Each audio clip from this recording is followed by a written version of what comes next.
Hey, everybody. Hope you are all doing well across the country, across the globe for that matter. I'm with my very good friend, my boating friend, and my Florida friend, Paul Wright from ReadyCare Industries in Pure Fiji. Hello, Paul.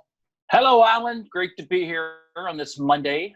Most people know we actually miss Linda, your wife, but since we can't have her on the video today, we're going to settle for you. I had to separate her. I had to push her out of the office. Well, you know, people say the same thing about me and Kathy. They go, we put up with you because you married so far above yourself, and you did as well. So kudos. Yes. Two magical words in marriage. Yes, yes, dear. Yeah. I always thought it keeps life happy. When you treat your woman well, then you can when you and I want to go drink Macallan and smoke a cigar, they say, have a nice day. Absolutely. Earn it. Earn it, exactly. Everything good with your family, right? Everything's good. You know, we can't complain. Count our blessings. You know, it's been a little challenge with this COVID-19, but like a lot of things we've been through before, you improvise, you bounce back, you find ways to make it happen. I will tell you this interesting story, because I've been doing some webinars, and spa directors have been listening, and they said to me, well, Paul, what's it like to work from home? And I said, well, I've been doing this for 15 years, so, you know, kind of used to it. They had no idea I was working from home, some of them anyway. But it's that part of it hasn't changed.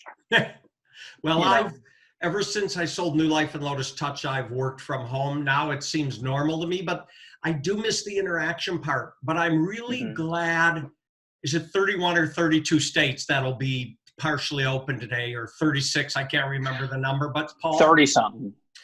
I think it's critical that some form of opening starts, otherwise there will be no economy to open anyway. So I say it tongue in cheek because I worry about everybody and everything, but I'm confident that, as you started by saying, we'll bang through this. It's a disaster, but we will get through it. And it's good to see salons and nail spas and some spa friends of mine starting to open. Do you have some spas you know of that opened this last week, or not in Florida yet? Today was the official day of the salons opening. So the resort spas are not in that arena yet, and I think that'll be slow coming. So the governor, DeSantis, has allowed these salons, so it's a lot of day spa salons, to open with some restrictions. That would be your capacity of your clients coming in, and there's still some gray area of people, even the owners don't quite understand it, but the website has bulleted some things that they need to be aware of. So we're excited that, you know, today it's May 11th. We got some salons opening. I got a call from a general manager. They're opening their hotel on Friday of this week in Florida, which is a full resort. And I think what's going to happen is, as they get into their motions and food and beverage opening with some guidelines and restrictions, the spas will follow. Good. And I don't think we're far behind. And honestly, Paul, in the next 2, 3, 4 weeks, everyone will kind of have a better feel about what's going on with everybody opening. You know, we're shut down roughly 8 weeks here in California now. 8 weeks we're going on. Yeah. So this has been a... Can you hold on one second? Hold on one second. Hey, Alan, sorry, I got an interruption. Which That's all right. for the blood test?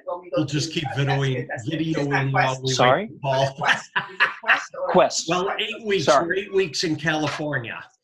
And I've noticed, you know, small stuff. They've opened the golf courses. We got some retail opening. The restaurants only takeout at this point. But already I can kind of hear and feel more traffic on the street. So it's good that stuff's just starting to creep open. And I know I've talked to your boss and my boss and my friend, Gary Roby. He's all our bosses, right? Yeah, yeah. And I'm glad the warehouse is busy and they're shipping product, and that all bodes well for our industry. It's a good point, because we actually had a good week of May. Our first week of May was quite surprising. We were able to move a lot of product. As you well know, we're doing the bulk hand sanitizer. You know, when this all hit the fan, we had to, you know, think outside the box. We had to look, you know, with the spas and hospitality closed, we had to look, where are we going to sell hand sanitizer? Well, obviously the medical industry, the hospitals, the nursing homes has been a big plus for us. We've been able to sell to some municipalities, fire departments, police departments, people that do need the product. And hand sanitizer is in high demand, just like the PPE equipment is in demand, so is hand sanitizer. I've told this story several times, but our partners were Germex, and they still are, but all of their focus went to medical. So, Gary put his ingenuity together and talked to our partners and chemists, and we developed our own hand sanitizer. And it's an 80% ethyl alcohol. It's been very successful from the bulk standpoint. We print some bottles, 8 and 16 ounce, and we have that to offer for a refillable system. Paul, I see all and we collect. The link that we send out is about all the different things we're collecting. And there's one single running theme, and that's that super consciousness about wiping everything down. With the proper solution, we'll accept that for the minute, but it's all about the wipe down, right? Well, it is. I mean, a lot of the consumers and spa directors think sanitize is just a spray and, quickly wipe up, but there is a process in place. And that's in my sanitation guidelines. You've got to properly clean before you disinfect. And so there's a lot of terminology misunderstanding. There's cleaning, there's sanitation, there's sterilization. So I've outlined that and the definition of what it is, but there is a true process to get something disinfected. And we have what we call the dwell time, DWELL, and that's really the kill time of how long a disinfectant needs to be on a surface for it to kill COVID-19. And there's a lot of different type of surfaces. There's porous, non-porous, there's granite, plastic, metal, copper, even the dollar bill. And so the virus stays on these surfaces for anywhere from, 4 hours to 7 days. And what's interesting in the surveys and studies done, and these are medically proven, the mask, the 3-ply mask, the virus can stay on there for 7 days. Yeah, I got to tell you, I'm not a doctor, right? Right. Although I've tried to convince a lot of people I am, but yeah. If you're sick, you got to stay home. If you got pre-existing conditions, you have to stay home. If you're elder and are sick and or have pre-existings, you have to stay home.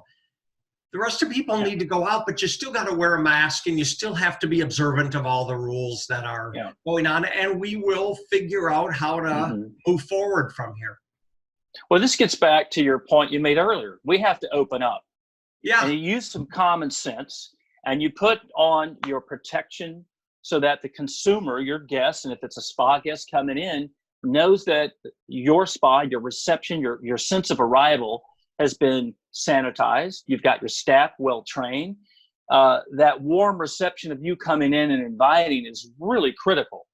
And to know through the perception, and you don't have to have somebody spraying the entire lobby area every time, a guest comes in, but just have that shown is so important for the next stage of these spas opening and staying consistent in that cleaning and sanitation. It's really important. Paul, we're going to put your contact information on the video too, so they can reach out to you and our listeners and get your opening PPT that you guys put together. But ReadyCare Industries, Pure Fiji, it just doesn't get any better than that. Thanks, Alan. I do appreciate it. Yeah, we're very proud. Bye, Paul. All right, thanks.